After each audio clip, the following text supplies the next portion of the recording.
Sir, राज्यात ज्या पद्धतीने ओबीसी मराठा आरक्षणावरून जे वाद पेटले आहे, महसूल मंत्री बावनकुळे यांनी स्पष्टीकरण देताना सांगितले की बैठकीत चर्चा झाली की तो फक्त 2 सप्टेंबरचा जो GR आहे तो 4 जिल्ह्यापुरताच मर्यादित आहे. या संदर्भात काय आहे सर माहिती नेमकी? नाही, ते जे बोलले ते योग्यच बोललेलं आहे, काय चुकीचं बोललेलं नाही आहे. तुम्ही बघा, 2 तारखेचा GR जर आपण वाचला तर त्याची सुरुवातच हैदराबाद गॅझेटियरनुसार या शब्दाने झालेली आहे. आणि हैदराबाद गॅझेटियर हे फक्त मराठवाड्यापुरतं मर्यादित आहे. मराठवाड्याच्या बाहेर हैदराबाद गॅझेटियर लागू होत नाही. म्हणून तेव्हाचे 4 जिल्हे, आताचे 8 जिल्हे या म्हणजे हे जिल्ह्यापुरताच तो GR मर्यादित आहे. त्या जिल्ह्यातील मराठा समाजातील ज्या व्यक्तीला मराठा कुणबी किंवा कुणबी मराठा जातीचं प्रमाणपत्र पाहिजे असेल आणि त्याच्या नातेवाईकाकडे कुणब्याचं प्रमाणपत्र असेल आणि तो तसे प्रतिज्ञापत्र देत असेल तर तो अर्ज करू शकतो, हा उल्लेख आहे. आणि त्याच्यामुळे उर्वरित महाराष्ट्रावरती ज्या GRचा कुठलाही फरक पडत नाही किंवा तो उर्वरित महाराष्ट्राला लागू नाही, अशा वेळेस त्या उर्वरित महाराष्ट्रामध्ये मोर्चे काढून तो रद्द करा हे म्हणणे म्हणजेच ही समाजाची दिशाभूल आहे, असं त्यांचा म्हणण्याचा उद्देश होता. आपण जर बघितलं असेल तर काल ज्या त्या महाज्योतीच्या इमारतीचं उद्घाटन जे झालं आहे आणि एकंदरीत बघितलं असेल सारथी आणि बार्टीला कुठेतरी त्यांच्यावर त्यांना निधी मिळतो, मात्र महाज्योतीचे अनेक विद्यार्थी जे आहेत ते PhD करणार त्याच्यावर कुठेतरी अन्याय होता. या संदर्भात आपला सामोरचा लढा का असणार आहे? नाही, हे बघा, एक तर काल हा आमच्या ओबीसी विद्यार्थी युवकांकरता आणि आमच्यासारख्या ओबीसी समाजासाठी काम करणाऱ्या राष्ट्रीय ओबीसी महासंघाचे सर्व पदाधिकाऱ्यांकरता फार सुवर्ण दिवस होता. कारण महाज्योतीची स्थापना ही राष्ट्रीय ओबीसी महासंघाच्या पुढाकाराने झालेली आहे. 2018ला आमचं मुंबईला अधिवेशन झालं होतं. तिथे देवेंद्र फडणवीस साहेब मुख्यमंत्री उद्घाटक होते. तिथे आम्ही मागणी केली होती आणि नंतर त्यांच्याच मुख्यमंत्र्याच्या कारकिर्दीत याचा शासन निर्णय निघाला होता.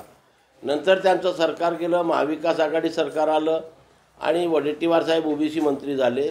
त्यांच्या पुढाकाराने हे सुरू झालं आणि नागपूरला मुख्यालय करण्याचं ठरलं. नागपूरला याचं कार्य सुरू झालं आणि मग तेव्हा डांगे साहेब आमचे पहिले MD होते.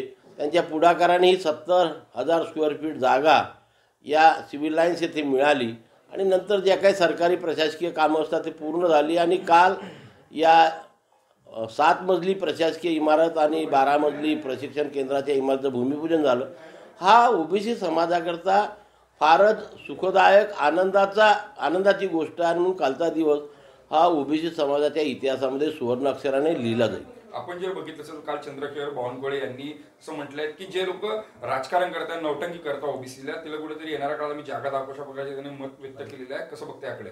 नाही, हे बघा की समाजापुढे सत्य एक ना एक दिवस उघडकीस येत असते आणि ते सत्य उघडकीस आल्यावरती कुणाची भूमिका योग्य होती आणि कोणाची भूमिका चुकीची होती याचं इव्हॅल्युएशन समाजच करत असते. आणि म्हणून समाज तशा प्रकारचं त्याचं मूल्यांकन इव्हॅल्युएशन करून समाज त्यांना आपलं योग्य प्रकारे त्यांना काय म्हणून आपण त्याला दिशा दाखवेल असं म्हणण्याचा त्यांचा अर्थ होता त्याच्यातून. सर, एकीकडे जर पाहायला गेलं तर कुठं ना कुठेतरी आपण सुरुवातीला ज्या पद्धतीने बावनकुळे साहेबांनी 4 जिल्ह्यांचा उल्लेख केला आपण बोललो, आता त्याचवरून काही पॉलिटिकल जे नेते आहेत समजा ते वेगवेगळे आंदोलन करताय, मोर्चा करतायत. तुम्हाला काय वाटतं की हे समाजामध्ये कुठेतरी संभ्रम पसरवतात? उदाहरणार्थ विजय वडेट्टीवार नक्कीच संभ्रम पसरवतात ना. आम्ही आधीपासून बोललेलो आहे की पहिल्या दिवसापासून आपण विटनेस आहात. मी माझ्या भूमिकेवर तर ठाम आहो की 2 सप्टेंबरच्या शासन निर्णयामुळे ओबीसी समाजाच्या आरक्षणाला कुठेही धक्का लागलेला नाही. काय आणि बाकीचे लोक म्हणतात GR रद्द करा, GR त्यांची मागणी एकच आहे, GR रद्द करा.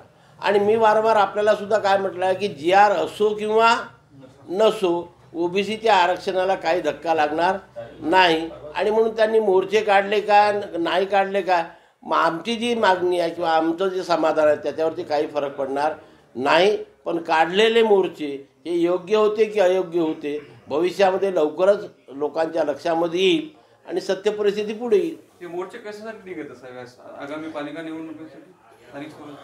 आता कुठल्याही निवडणुका लागल्या की प्रत्येक पक्षाला आपलं शक्ती प्रदर्शन करावंच लागते. त्या शक्ती प्रदर्शनाचाच एक भाग आहे असं म्हटलं तर वावगवणार नाही.